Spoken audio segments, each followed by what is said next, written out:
खुल्या गटामध्ये मी अर्पिता सुतारेला विनंती करतो की त्यांनी मंचावर यायचंय.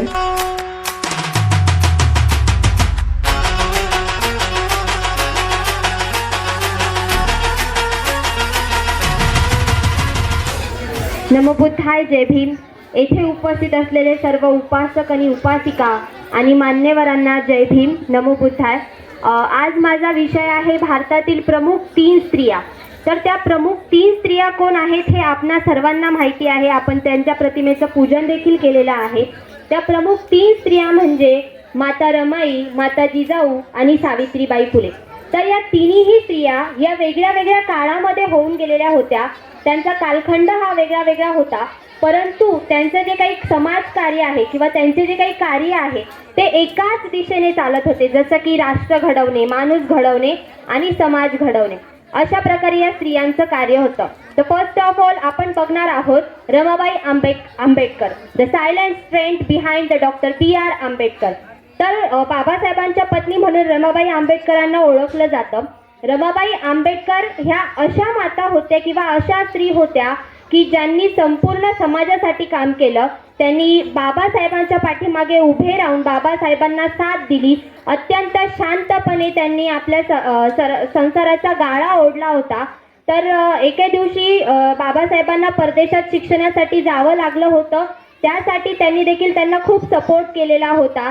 त्यांनी खूप असा सपोर्ट केला आणि त्यानंतर बाबासाहेब हे लंडनहून डिग्री घेऊन आले, तेव्हा देखील त्यांनी खूप त्यांना सपोर्ट केला. त्यानंतर रमाबाईंनी त्यांच्या संसारांचा गाळा जो आहे तो अतिशय कष्टाने ओढलेला होता. त्यांनी कधीही बाबासाहेबांकडे तक्रार केली नाही. समाजाकडून होणारा अपमान असेल किंवा त्यांच्या मुलांचं निधन असेल, अशा खूप साऱ्या गोष्टींचा रमाबाईंना त्रास झालेला होता. पण ह्या गोष्टींचा त्रास त्यांनी बाबासाहेबांना कधीही होऊ दिलेला नव्हता.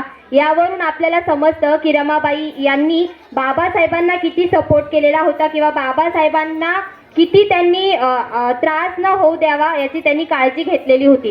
त्यानंतर आपण एक बघणार आहोत दुसरा म्हणजे Savitribai Phule, the first Indian female teacher.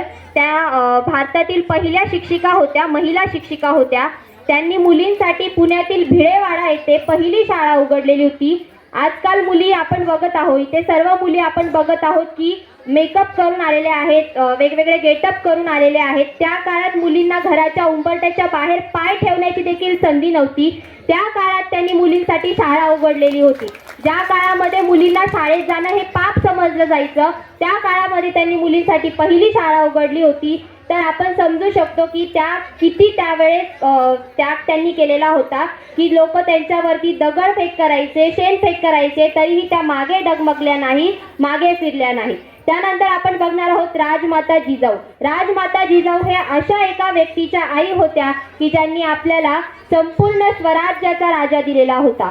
संपूर्ण स्वराज्याचा जाणता राजा आपल्याला शिवाजी महाराजांच्या रूपात दिला, त्या म्हणजे आपल्या राजमाता जिजाऊ. राजमाता जिजाऊंनी त्यांच्या मुलाला म्हणजे अर्थातच शिवाजी महाराजांना एक शिकवण दिलेली होती की राजा हा काय असतो, प्रजेचा सेवक असतो. राजा हा प्रजेचा सेवक असतो हे वाक्य ध्यानात ठेवून शिवाजी महाराजांनी राज्यकारभार केला होता. हे आपल्याला त्याच्या राज्यकारभारावरून दिसून येत असतं.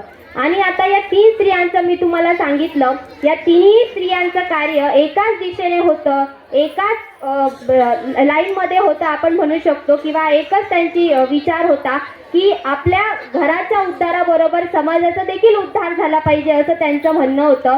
आज काही इथे एवढ्या सगळ्या स्त्रिया बसलेल्या आहेत, एवढ्या सगळ्या मुली बसलेल्या आहेत.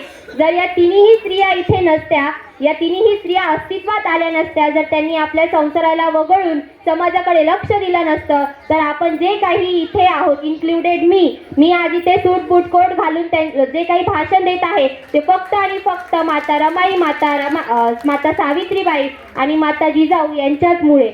जर त्या नसत्या तर इथे मी नसती, इथे या मुली नसत्या आणि इथे तुम्ही सर्वजण नसते. धन्यवाद. जय जिजाऊ, जय रमाई, जय सावित्री. सरकारी मुद्द्यावर खुर्चीत बसली असती का, फुले सावित्री नसती तर मुलगी शिकली असती का, फुले सावित्री नसती तर मुलगी शिकली असती का.